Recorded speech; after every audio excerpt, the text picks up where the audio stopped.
আসসালামু আলাইকুম রহমতুল্লাহ। মোহাম্মদ সাইফ এগ্রোর পক্ষ থেকে সবাইকে ধন্যবাদ। আলহামদুলিল্লাহ, আমার কিছু দেশি মুরগির বাচ্চা ছিল, তো হঠাৎ করে দেখছি বাচ্চাগুলো একটু অসুস্থ অসুস্থ, মুখে ব্রণ বেরিয়েছে।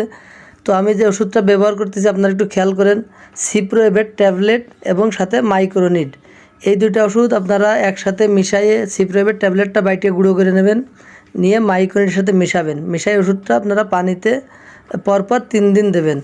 3 দিন দেওয়ার পর যদি বাচ্চাগুলো ওষুধের যে পানিটা এটা যদি ঠিকভাবে খায়, তাহলে ইনশাল্লাহ অবশ্যই ঠিক হয়ে যাবে।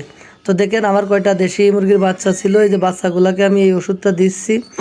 এরা একটুতে বিজাত হয় বেশি, দেশি মুরগির বাচ্চা চঞ্চল হয় বেশি, ধরতে একটু কষ্টই হয়।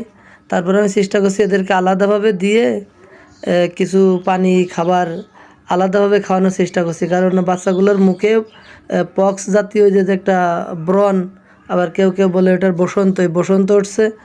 এই বসন্ত উঠে অনেকের বাচ্চা মারাও যাচ্ছে। দেখেন আমার এই যে 7টা বাচ্চা এখানে আছে, আমি আলাদাভাবে এদেরকে পানিতে ওষুধ দিয়ে দিচ্ছি। যাই হোক, আপনারা আমার জন্য সবাই দোয়া করবেন, আল্লাহ তাআলা যেন আমার খামারের ব্যবসায় বারাকা দান করেন। আসসালামু আলাইকুম রহমতুল্লাহ।